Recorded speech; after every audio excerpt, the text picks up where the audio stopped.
Hello, this is Jack from Fluency.com and welcome to this English lesson where we're going to do a few things today.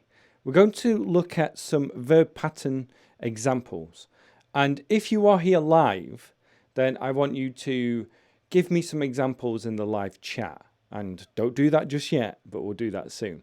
We're also going to look at some apps that you can use to learn English, and I also have an article to read to you. So see this as about an hour-long English lesson where you can just relax and learn English with me. Now, I do want to share a couple of things first.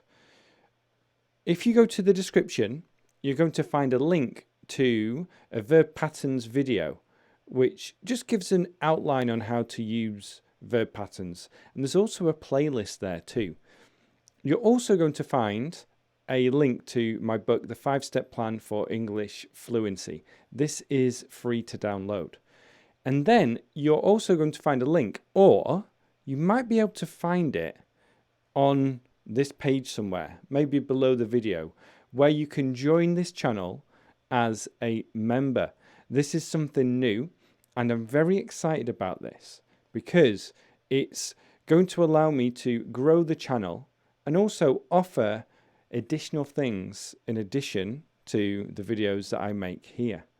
So, with all that in mind, press the like button, consider joining the channel. If you're new, subscribe, and also turn on the notification bell.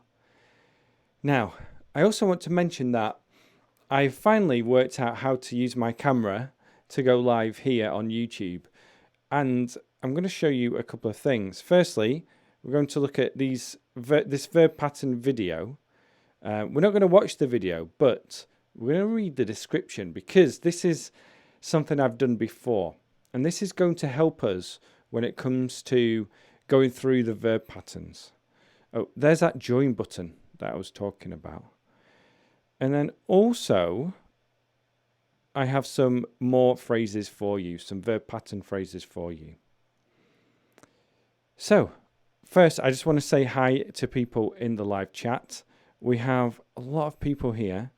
Daniel, Esma, Roman, Fatima, Kevin, ¿Qué tal están? Hello, Jack. I'm Lulian from Romania, and I want to salute you. Thank you very much. I'll just say hi to everyone in the chat. Hello, everyone. Yeah, so welcome. Let's get started with the lesson. We're going to go to this part here, and on your screen should be this now. Now again, I've left a link to this video so you can watch it later, but I want to go through the text first, and I'll just make this a little bit bigger so you can read it better. How does that look? How does that look? Hopefully it's a lot better. So this English lesson explains when to use the infinitive after verbs and also when to use the gerund after verbs. Because when we're using verb patterns, this is when we use two verbs together. And I'll just give you a quick example. I hate doing my taxes. I hate doing my taxes, which is true.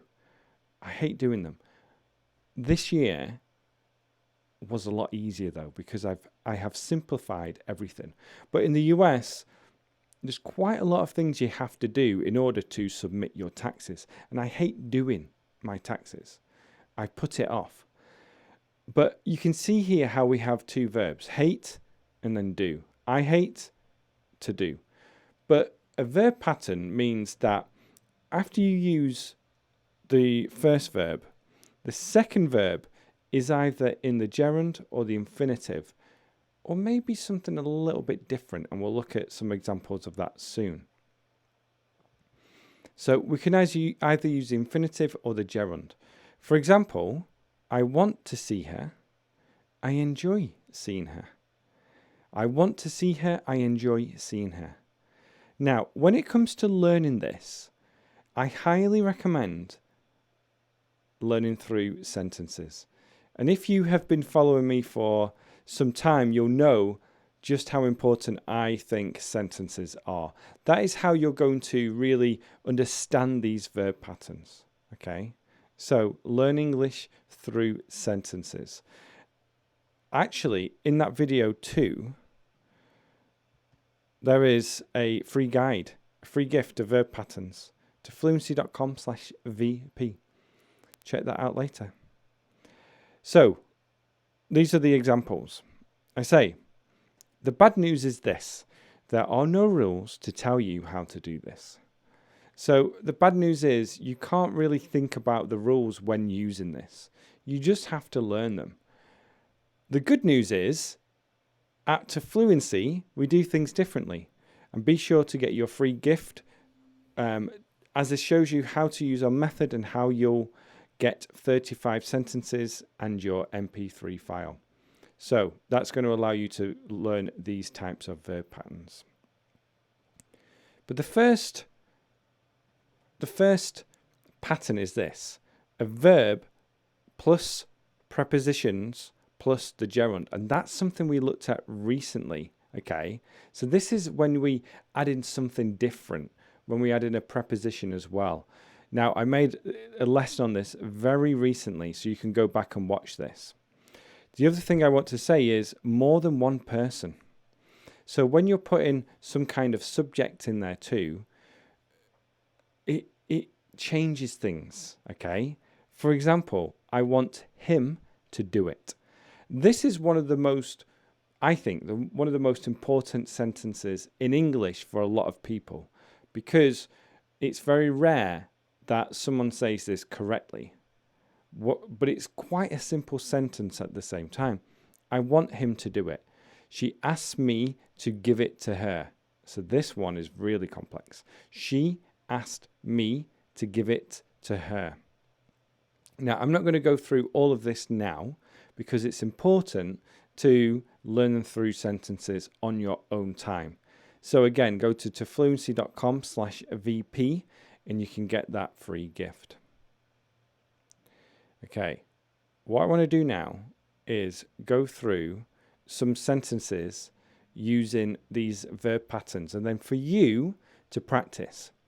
Now, if you're watching this live, then in the live chat, be sure to put your examples in the live chat.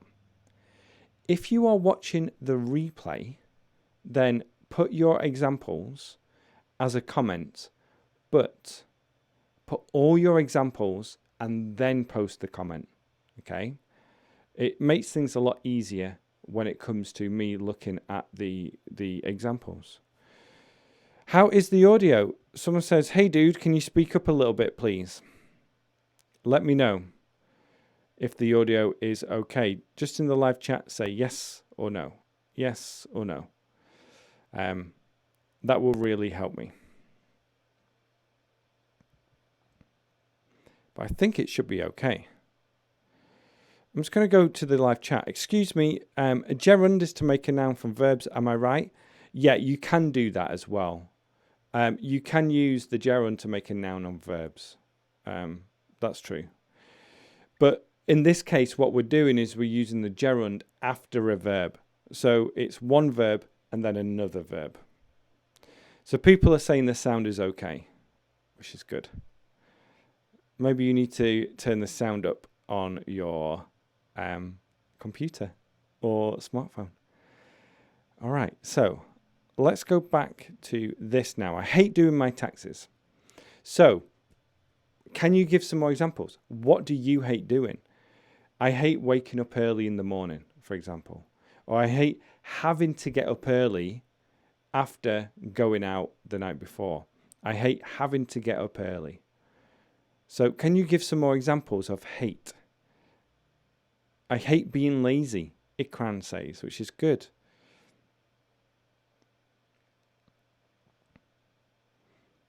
Another thing is I hate trying to get my camera to work sometimes because it's very, what we can call fiddly, which means it's very difficult to get right. It's very fiddly. Little things that are annoying with it. A lot of people are using like, but let's try and stay on topic with hate. I hate waking up early with nothing to eat. I hate waking up early with nothing to eat. I hate being late. That's a good one. If you're watching the replay, you can see these comments later. So, I hate being late. Again, it's a really good one. I hate being late. I hate being late too. I don't like it. I don't like it. I hate listening to loud music. I hate procrastinating. Very good. I hate procrastinating. I hate telling the truth. That's an interesting one. Okay. Cristina Guaita Pardo. I'm from Valencia and looking forward to being a fluent English speaker. I lived in Valencia for a year. It's a fantastic place. All right, next one. Okay, let's do this one. Very simple. I enjoy playing football. I enjoy playing football. So we're using the verb enjoy and then playing. So we're using the gerund again here. I enjoy playing football. Can you give a sentence with I enjoy and then complete this sentence? I'll just give some more examples of hate. I hate being sick. I hate making mistakes. I hate studying English. Well, it depends how you study, right? I hate seeing injustice. I hate missing your live stream. That's a good one. Well, you're here today, and it's great to have you. Again, just click that like button if you are enjoying this lesson. I'll give some more examples. I enjoy getting outside after being inside all day. So I enjoy getting outside. I enjoy learning English with Jack. I enjoy working out. I enjoy watching your live lessons. I enjoy reading novels. I enjoy playing video games. I enjoy I enjoy gazing at the night sky. Well, that's lovely. These are really good examples. A lot of people are saying, I enjoy learning English, which is great. It's so important that you enjoy it, that you have a good time learning English. At the moment, I can say I am really enjoying. Okay, I'll put this in the chat too. I am really enjoying. It's a really good sentence. I'm really enjoying learning about history. At the moment, I am really enjoying learning about history. So when we're using these sentences too, think about how you can use them in different tenses. Okay? I think you're really going to enjoy doing this. So I think you're going to enjoy doing this. I think you're really going to enjoy learning English with me. I enjoy painting. I enjoy reading books. Very good. Okay, let's go to the next one.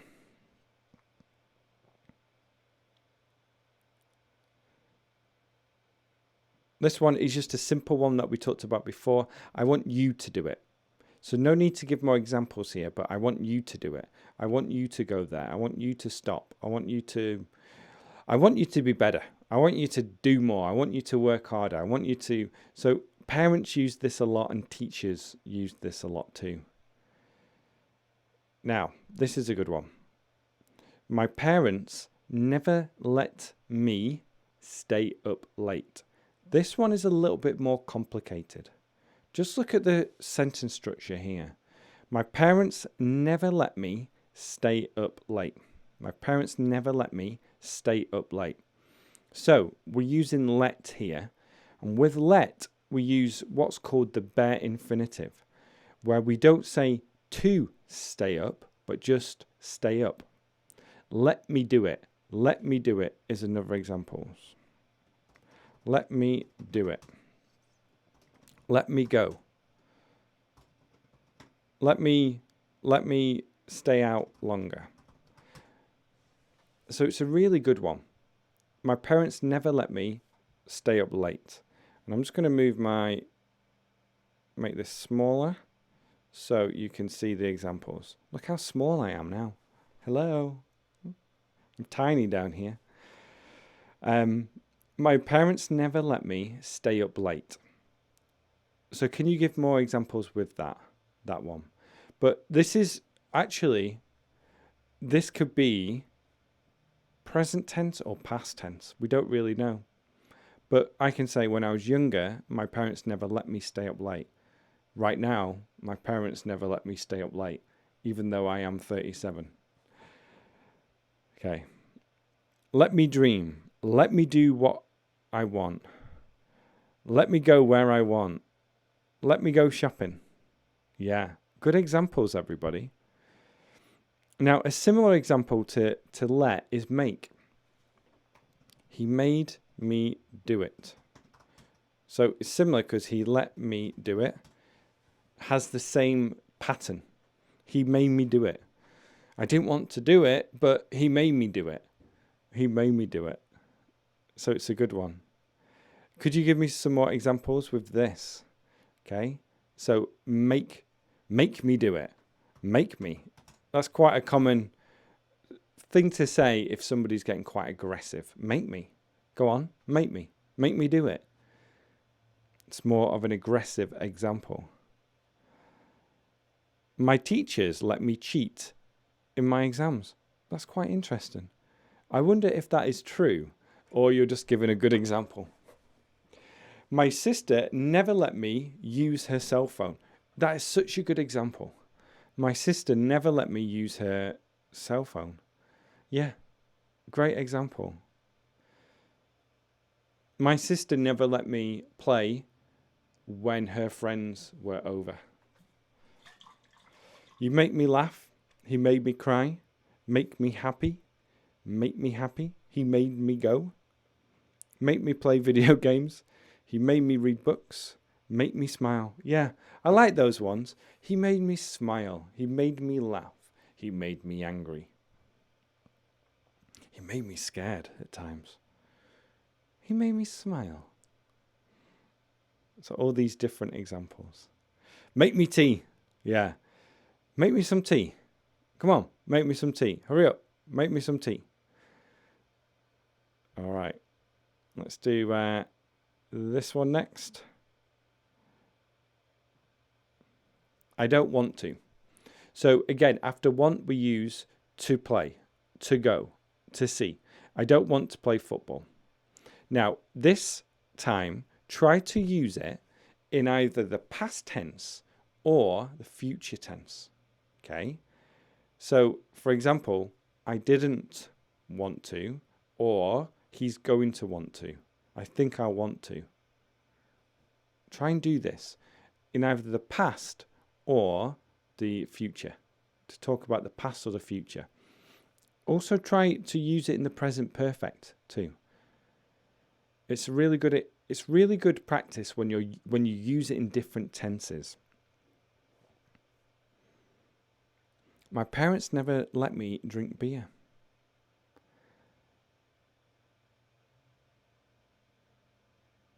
I don't want to give up learning English.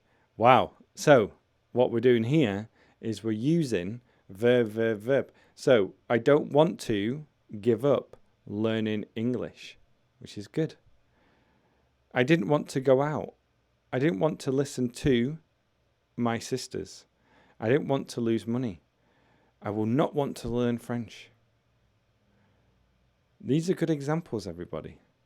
Very good examples.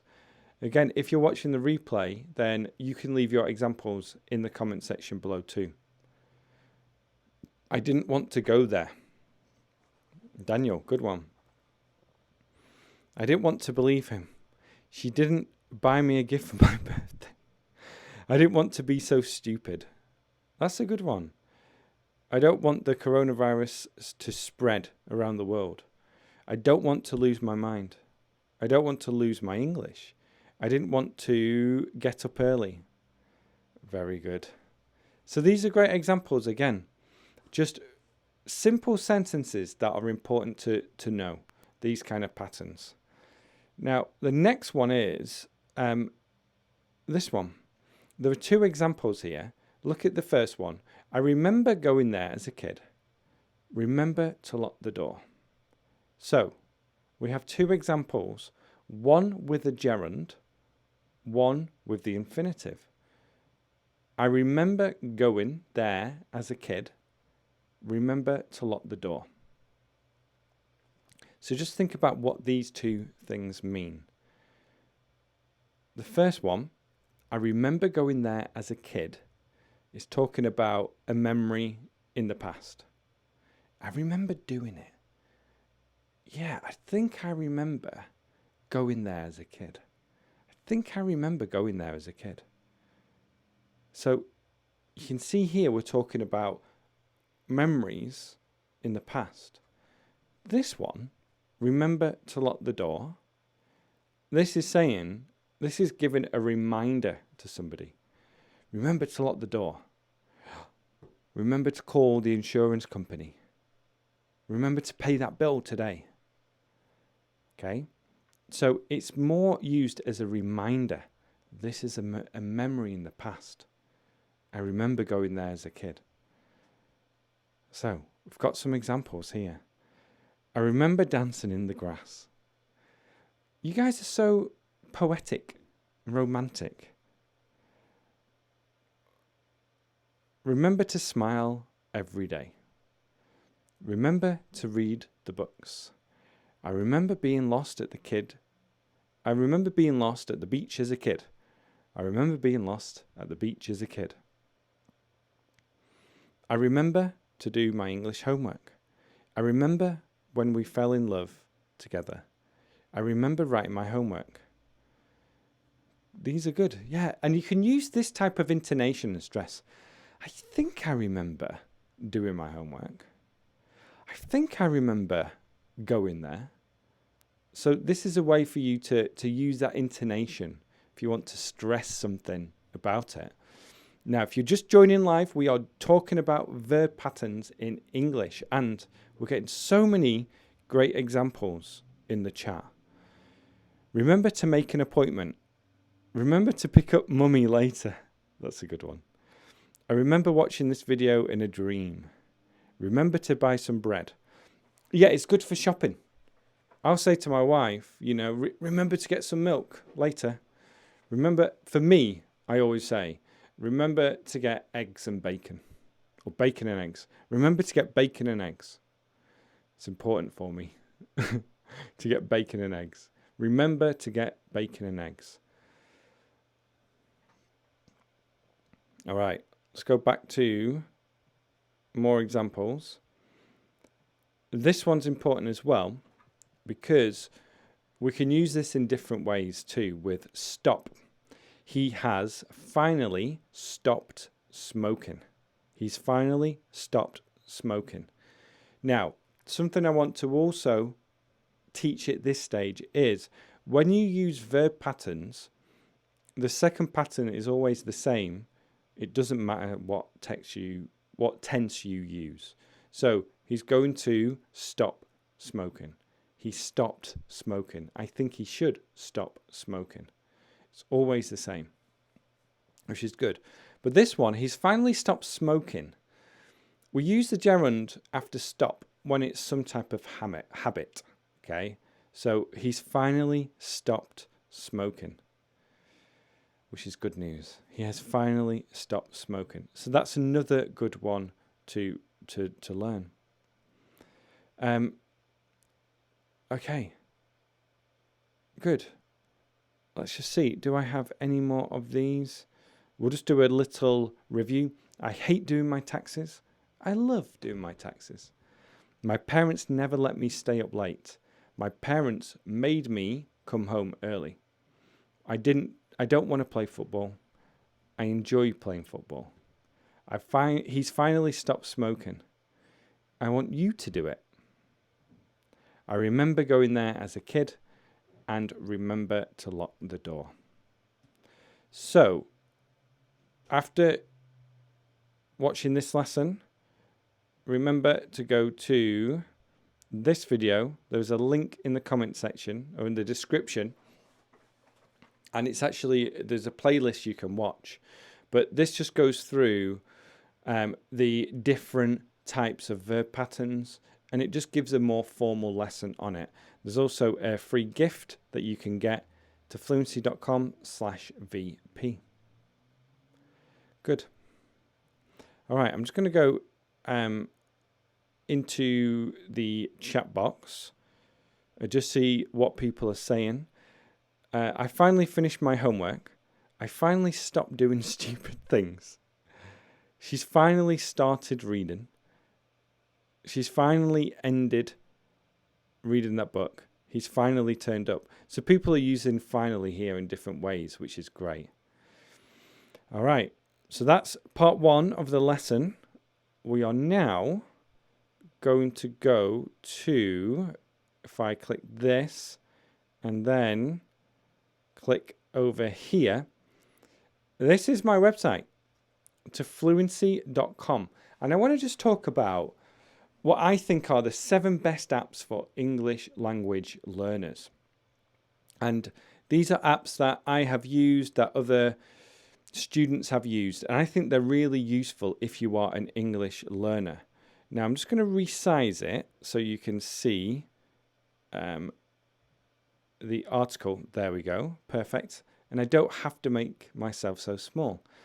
But these are apps that you're going to find very useful. And if you want to learn about these apps, then go click the link in the description, and then you'll be able to click the links over here and then learn more about these apps.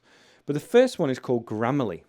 Now, Grammarly is fantastic if you want to not just improve your writing, but improve your grammar at the same time. Because what it does is it corrects your English when you make mistakes. Now, as an English teacher and a native speaker, I love Grammarly. I use it all the time. I have it embedded on my computer so that it tells me when I make certain mistakes. This could be an error or just like a sentence structure mistake. It is one of the best tools for English language learners, because if you use it and you're writing on Facebook, it's going to tell you when you make grammar mistakes. Simple ones, verb patterns. So if you say, I enjoy to do it, it's going to tell you, no, I enjoy doing it. It is a fantastic app. There are mobile keyboards that you can use, so you can use it on your phone. But I just use it on my computer. And when I'm writing, it shows me the mistakes I'm making. Now, the next one is Anki. Okay, Anki. And I've just said here, digital flashcards everywhere. Now, again, I recommend clicking the link to this. I'll put it in the live chat as well, in case if you're using a computer, then you'll be able to open this up and have a look at it and save it for later. But Anki allows you to either create your own digital flashcards or to download digital flashcards. And as part of the To Fluency program, I have over 1,000 flashcards that you can download and import into Anki. Now, the key to this is learning sentences, but getting the right type of repetition, because you don't want to have to repeat sentences more than you need to. And what Anki does is it gives you sentences when you need to see them. And you can do this with written sentences and also audio sentences too. So Anki is fantastic. It's all part of my teaching method, which is to get long-term repetition through sentences. So definitely consider getting Anki. The next one is Hello Talk. Okay. And this is where you can get speaking practice with people from all over the world. So think of it as like just a language exchange platform, or a platform which you can use to just join and speak to other people. You can download it, where's my phone? On your phone, or you can just use your computer. So you can use a website or your phone. And it's just going to give you the ability to chat with people in real time. And it's free to use. So that is Hello Talk. The next one is Udemy. where you can take courses for English language learners. Now, I'm thinking about creating some new courses on the Udemy platform. I'm going to focus on things like phrasal verbs, verb patterns, tenses, and just give you a big overview and give you sentences as well. But at the moment, you can find other courses from English language teachers. Now, I'm going to put this one in here too, which is the BBC Learning English app. And this allows you to learn English through the news. So you can learn new vocabulary, take grammar lessons, and improve your pronunciation by taking the lessons. And it's all based on the news. So if you enjoy reading and watching news, then this app will be really useful for you. Again, there's a link in the description so you can download all these apps. The next one is Italki. Now, Italki have sponsored some videos here on the YouTube to Fluency channel. And this is where, instead of getting a language exchange through Hello Talk, you can find a teacher, okay? And this allows you to find a teacher, whether this is a qualified teacher or just somebody who can have conversations with you. There are also language exchanges on there too.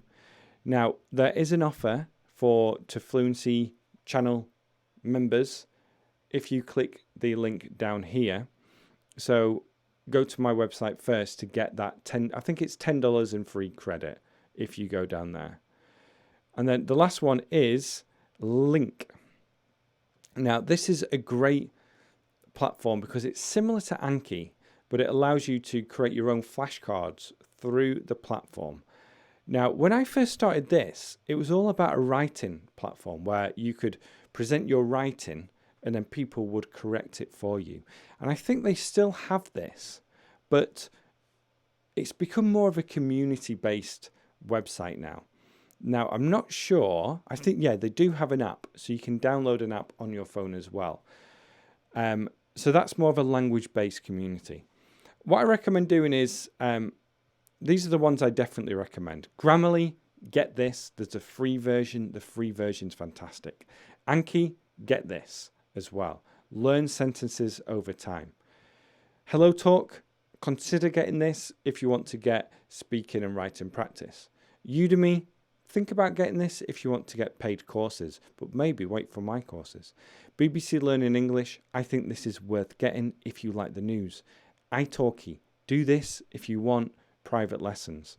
And LinkU, take a look around the community and think if it's going to be good for you. Okay, so I'm just going to come back to the live chat again to see what people are saying about the chat. So we've got people saying, I'm using Anki. I usually use Grammarly. Hello Talk is great software. I used Hello Talk a lot. It's a great app. Hello Talk so people love Hello Talk. So I think it's great to do. Yeah, and I definitely recommend Grammarly for everyone here as well. Okay, any questions at this stage? Though some of the apps are free, most of them are free, but there might be some paid additions to them. Like, for example, Udemy, you have to pay to get a course. But I definitely recommend getting the free version of Grammarly. Grammarly's fantastic. It's one of my favorite apps. Okay, let's now move on to, I've got another thing to share. I've thought what I do here as well is highlight other English teachers who are creating lessons online. And one of them is someone called Banville. And he has created so many resources for English teachers and English learners. And what I thought we'd do is just to move this over a little bit so you can read it. Perfect. And this is a lesson about sumo wrestling. And what we can do is I'll read this to you and then I'll leave the link in the description so then you can take all these different activities down below. This is a way for you to just learn new words and phrases, test your knowledge, to learn better phrases here. There's so much you can do when it comes to this. A lot of it is it's all based on this article here. And in fact, I'll just leave the website in the live chat. There you go. Someone says, I've been using Anki for 10 years. It's great. Wow, 10 years. And you're using perfect grammar. I've been using Anki for 10 years. It's great. Okay, so this article is about sumo wrestling and diets. So, sumo wrestler, if you don't know, I'll just do it in here. Sumo wrestler. And we'll look at some pictures, just in case you don't know, and then you can understand sumo wrestlers. So these are sumo wrestlers. It's this sport in Japan, which I think the whole world knows about, but a lot of people don't really understand it, or it's not a sport that's spread around the world. It seems to be very specific to Japan. But I just love this first sentence. The world's heaviest ever sumo wrestler has given health advice to other wrestlers. The wrestler's fighting name was Aurora. He is from Russia, and his real name is Anatoly Mikhakhanov.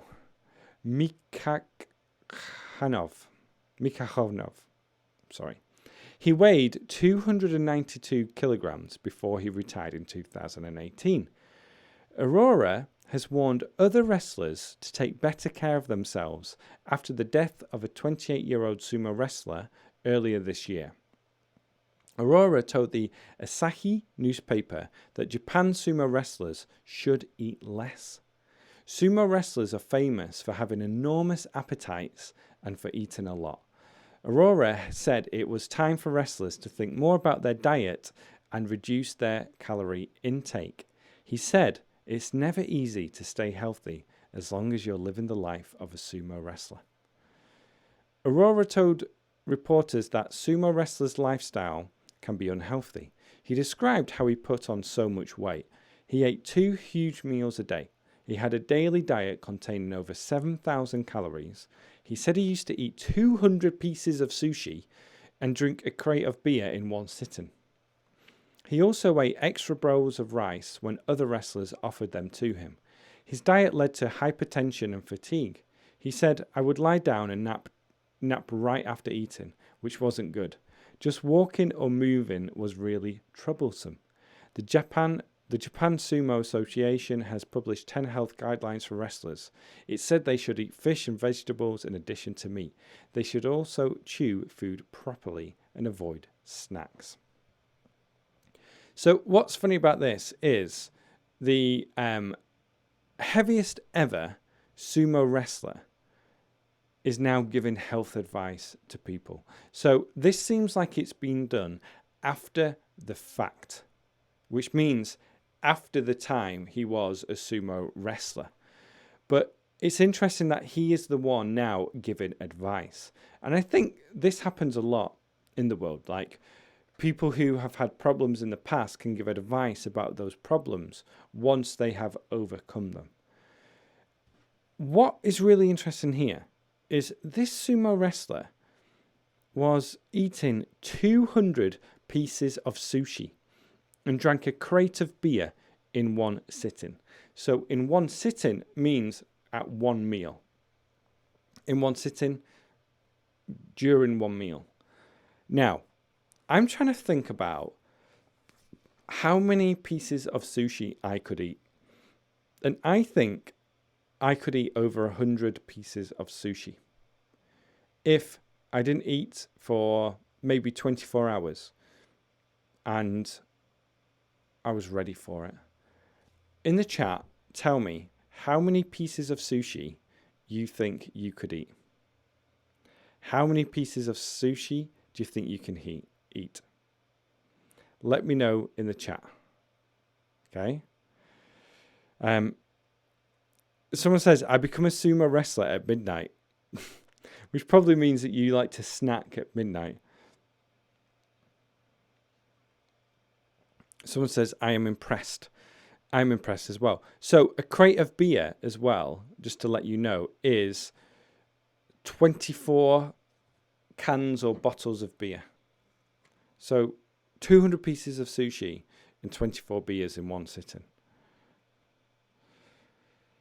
Now, this article as well is all about diet and exercise and just living a healthy life. So what they said here at the end was, it said they should eat fish and vegetables in addition to meat. They should also chew food properly and avoid snacks. So they're now given advice to say, all right, eat less, eat vegetables, eat fish, which I think is what they do anyway, right? They eat a lot of fish and vegetables, and they eat a lot of it all in one sitting. But let's see. I never eat sushi, but I eat very little. It depends how hungry I am. More than 15. I think it depends on the size of the sushi. Yeah.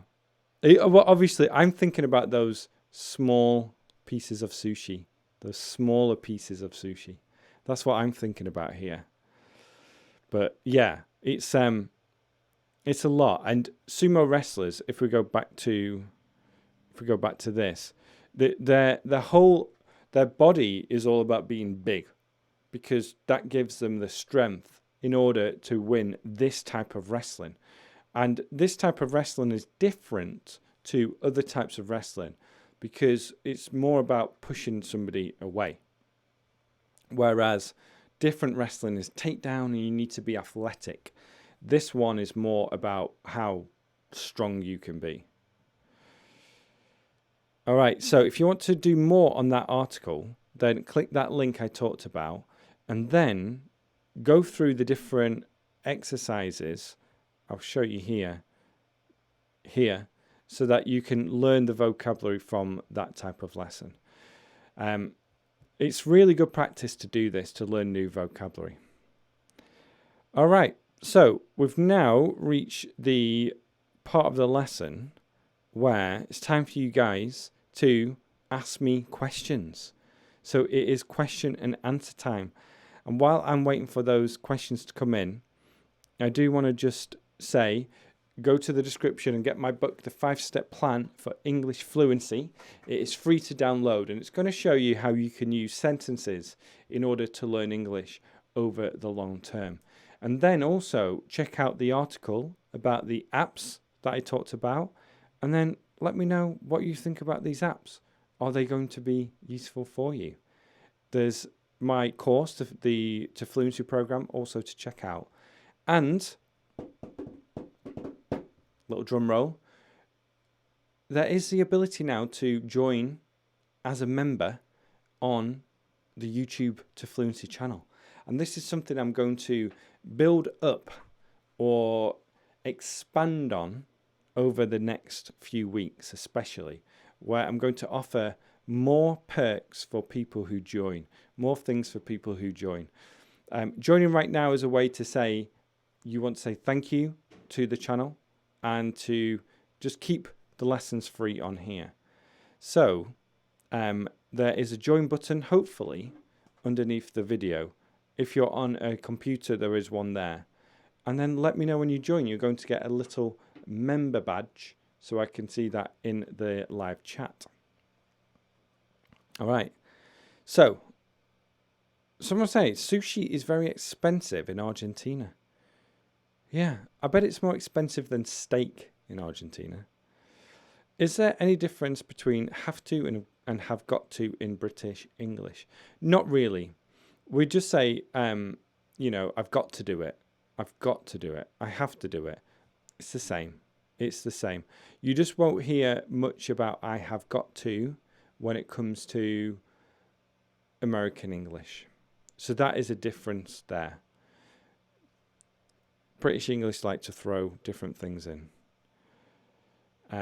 Dear Jack, your new office is amazing, so fancy. It's the same office But over here was where I used to have the wood panels, but then back a bit. But then they started to fall apart, so I decided to create a clean background, and just to make it look a little bit better, I got this here, but the lamp is too bright. I've got my little moon, I've got my real plants, and then that light behind me, which just adds a bit of colour to it. I need to practice pronunciation. Yes. Consider joining the Fluency program.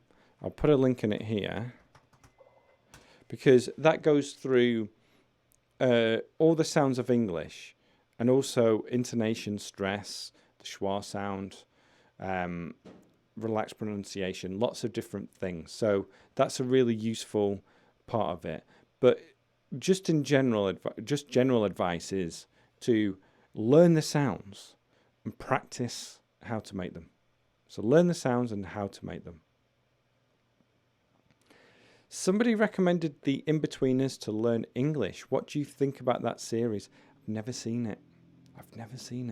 It's a really popular series. But when I went traveling and when I lived in Spain and then moved to America, I didn't get to see, or I lost touch with British TV shows and music.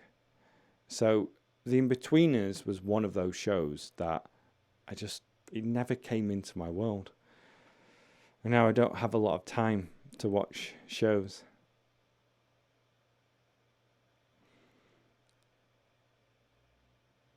What's the difference between I will need and I will be needing?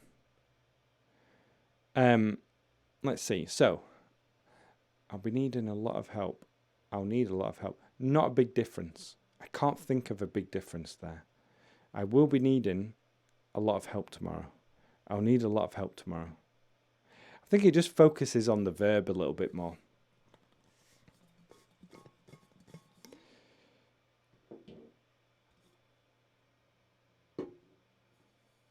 Okay, I'm reading a book from Diana Evans, Ordinary People. I'm struggling with them, but I won't give up. Sometimes it's okay. In fact, it's good to give up a book if it's too difficult. I recommend getting books that are more specific to your level. I've done this in Spanish, where I started reading books that were they used the type of language that people don't generally use. And it was difficult for that. It was difficult for me to understand, and it makes you frustrated. Whereas reading should be enjoyable. So I think it's important to enjoy what you're reading. And part of that is not getting something that's too complicated. That makes a big difference. All right, back to the chat. What do you do in your time? Or maybe my spare time? At the moment, I'm going to the pool a lot. So we joined a new pool this year. We're going to the pool a lot, and I just love being at the pool. I think it's going to rain this afternoon, so we won't be going then. But yeah, apart from that, spend a lot of time with kids. Play soccer, football a lot, read history, and then tidy the house. That's what I tend to do a lot, tidy the house. Lolly says, living in the US, have you lost your English accent a little bit? Yeah, a little, I think. I find it happens sometimes. It's weird because I have to modify my voice a lot for English teaching and also for living in America, because if I just talk like I talk back home, people just don't understand me as well. And so I do modify the voice. I don't have a WhatsApp group. That might be something that I could do to Fluency members. But no, I don't have a WhatsApp group at the moment. What do you like reading? I like reading history. It's the only thing I read. History. History and geopolitics. Do you speak French? Comment pouvez-vous me dire comment aller la banque? A little bit. Not really. How long have you been streaming? 50 minutes. 50. What's the plural of fish? 7 fish. 7 fishes. Both are fine. Definitely both are fine in that regard. People use both. Yeah, it's funny because people say, "Oh, it's only fish," but people definitely use both. Definitely. Do you know German? No, I don't know. I don't know hardly any German. I studied German in school for a year or 2 years, but I can't remember anything about it.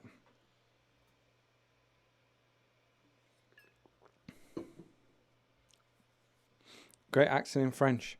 I'm going to do a lesson on accents or learning how to pronounce languages, because I think it's an important thing to do if you want to learn the language. And I'm going to talk about a teacher who helped me with French, where I could rap in French, kind of. Stromae, that was more Spanish. Stromae. I don't know how to say his name, but do do do do do do do do do do. Is it alors on danse? Qui dit étude dit travail, qui dit taf dit le tuna. I don't know if that's any good, but I used to be able to rap that whole song or sing that whole song just from listening to the song and then getting feedback on it. How do you pronounce EI in either? Yeah, either. Either is fine. Either is fine. Can you say something in Spanish? I feel my accent's a little bit off at the moment, but yeah, I could. I don't know what to say. It's one of those things I just don't know what to say in Spanish when people ask me. Maybe I'll do it in a second. Let's just go to these questions.